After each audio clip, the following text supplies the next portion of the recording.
Hey guys, Reverse here, and welcome back to another episode of Pokemon Go. And this is going to be a little bit of a mini Pokemon Go news flash, in which I'm going to be talking about the topics that are relevant to us right now, some more update stuff, some data that has been found in the Pokemon Go database, which is really interesting for the future, and how to actually prepare for the Halloween event. But before we actually get into all of that, there's one very important thread made by a user called I'm a Bad Astronaut, and they actually mentioned that the Halloween event doesn't start at your local time zone. This means that the actual Halloween event, which is going to be starting tomorrow, is going to be happening at a set time, at a set moment. So it is server-sided. That means everybody is going to be getting the event at the exact same time. Now there are some speculations that it's going to be 12 AM UTC, but we're not sure of this right now. Make sure to follow me on Twitter, as I'm going to update you guys the moment the event is actually live.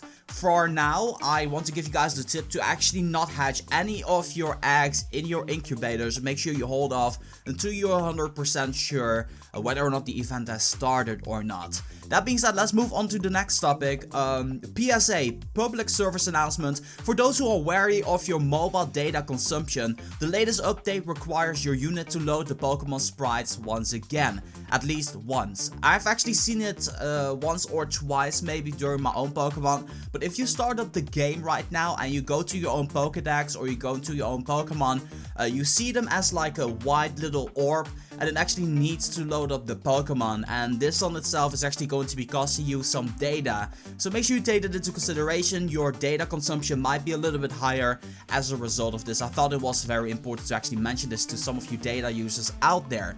Next up, we got this little image of this Pidgeotto. It actually shows more Unicodes available than ever before, which is pretty cool. I know some of you guys out there, after the trainer tips video, started using the codes right here. So I don't know if you use it, but I think it's pretty helpful, especially the star over here. I think that's pretty cool. I used it in the description of my own videos as well.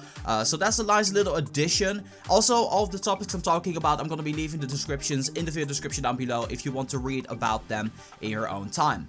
Next up, more Pokemon Go future news. Over here it says Pokemon GO Daily Quests feature discovered in the game metadata. Have been people out there who have been mining in the game data of Pokemon Go, and they actually discovered that there's gonna be potentially, and don't quote me on this, but potentially there's going to be a daily quest inside of Pokemon Go, which is one of the features I would really like to see. Having the ability to actually go out there and get rewarded for doing quests is first of all going to stimulate people to actually play the game a little bit more. And second of all, it's going to give you a little bit more of a goal to do something inside of the game, which is really kind of cool.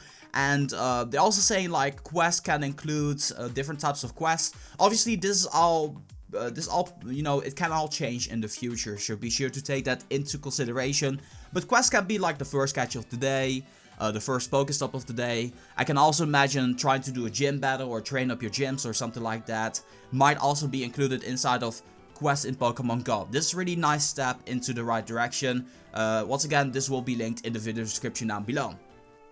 Next up, we got this over here, a post which I thought was pretty interesting from MissyMan23, and he or she is saying this Halloween promotion event has me excited for other holidays, and that actually makes a whole lot of sense. Now, if Thanksgiving is gonna be a holiday, then you probably don't want to be playing, or maybe you do, but of course the bird Pokemon are gonna be appearing a whole lot more, especially the Pidgeys. Like, if there were to be an event where there's gonna be more Pidgeys, a lot of people are gonna be pissed off, and there aren't really a whole lot of great, like, bird Pokemon out there, with the exception, of course, the 3 legendary birds out there. But then you got Christmas for ice Pokemon, maybe like an increased chance of finding a Lapras. That will be pretty cool, or Shelder, Gloister, or something like that.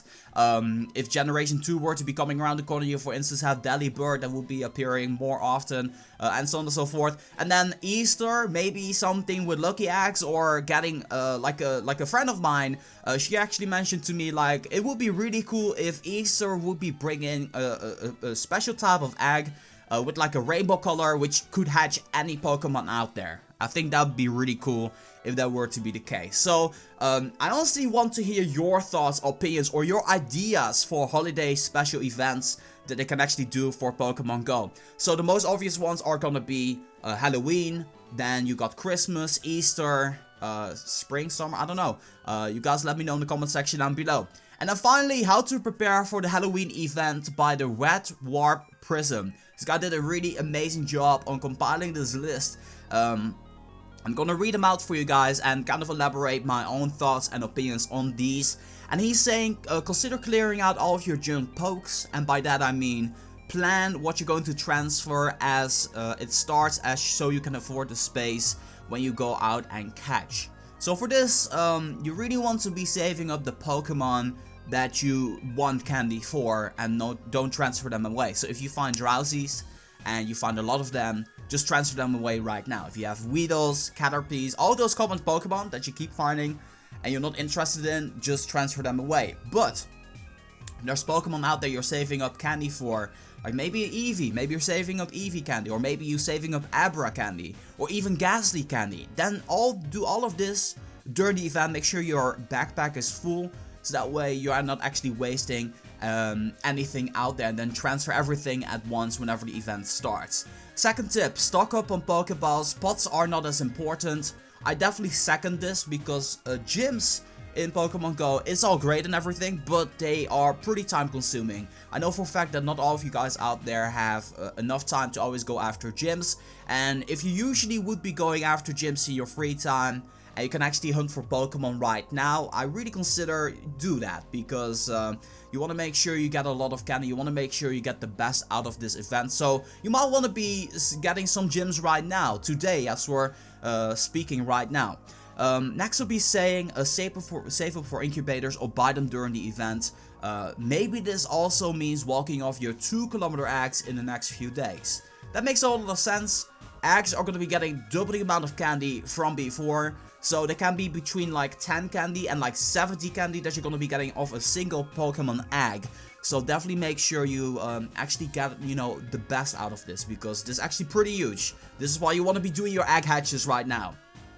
Next will be saying, get good spots in many high level gyms as you can right now. Basically what I said right now, so you don't want to be finding gyms during the event. You just want to be collecting your reward. Now of course, if there's a gym in your contested area where there's like lures around there, people have lure parties set up, then that's completely fine. But try to get some gyms you usually wouldn't today, and then you are going to be reaping the results in the next couple of days. He's saying walk your buddy up to 0.1 kilometer the night before. You can also walk X to 0.1 kilometer if you incubated a lot of them at the same time. That is a little bit risky. I don't know if I can recommend that, especially because we right now do not know yet whenever the event exactly is going to be starting off right now. But yeah, you can do that and just shut down the game, and if you know 100% that you're gonna be getting everything, then you know, if you know 100% whenever the event's gonna be starting, then go right ahead. Optional, map out paths that contain a whole lot of spawn points. Yeah, you can definitely do that if you're a little bit more passionate about Pokemon Go. This is definitely a recommended thing that you can do. Borrow someone's portable charger or get your own. You know, you want to have a power bank available. At this point, if you are playing casually, you probably do have your own power bank. Like, this is actually self-explanatory when playing Pokemon Go actively. Get comfortable jogging and walking shoes. A jacket if it's cold, water bottle, etc, etc. Now this is kind of depending on your situation, right? For me right now it's getting colder and colder and colder. I imagine some people having areas where it's extremely hot. Just play the game. Just play the game. You know, there's a little bit overkill here. At the end of the event, after collecting your bonus buddy candy, end the event right after collecting your bonus buddy candy. That kind of makes sense, but sometimes you might not be able to do that. Now, once again, I did say in my previous video, you can choose your buddy, and I think this is important as well. During the event, you want to be having the buddy which is best for you. I completed my entire Pokédex. I basically don't need any Pokemon anymore. I have a decent Snorlax, I have a decent Lapras, I have a really great Dragonite. So the Pokemon that I really want aren't that interesting, you know. I'll be getting them regardless. So for me personally, what I will do is I'm going to be making Pidgey my buddy, because I honestly just want to get the most experience possible. My goal for the next 5 days is to get at least 1.5 million experience in the duration of the event. But for you it might be different. Like if you want Muk, Like, if you don't have Grimers, which, by the way, I don't understand why Grimer or Muk is not a special Pokemon that's spawning way more often. But if you want that Pokemon, then just go for that Pokemon. Just go for the Pokemon you really want to be getting candy for. And if you know for a fact that you're gonna be walking a whole lot, then get like a 5-kilometer Pokemon out there. Get candy for Snorlax or Lapras or something like that. Get candy for Pokemon you don't have yet. You know, it's all personal preference. I just made it a point, like a lot of people gave me flack for the fact that I said, hey, make Pidgey your Pokemon. That's what I'm gonna do. So you can do that differently for yourself. Anyway, that's it for the Pokemon Go news. Whenever something goes down, whenever there's a whole bunch of information available, I'll make sure to make another of these episodes once again. Mostly after updates, episodes like these are gonna be happening considering the fact that there's a whole bunch of new things being discovered within the Pokemon Go universe. So I hope that you guys enjoyed. Be sure to subscribe for more Pokemon Go content. There's a massive egg hatching spree coming around the corner very soon, so you don't want to miss out on that. And with that in mind, I just want to say thank you guys so much for watching. This has been Reverse for Pokemon Go. I'm gonna be signing off, and I'll see you guys in the next one.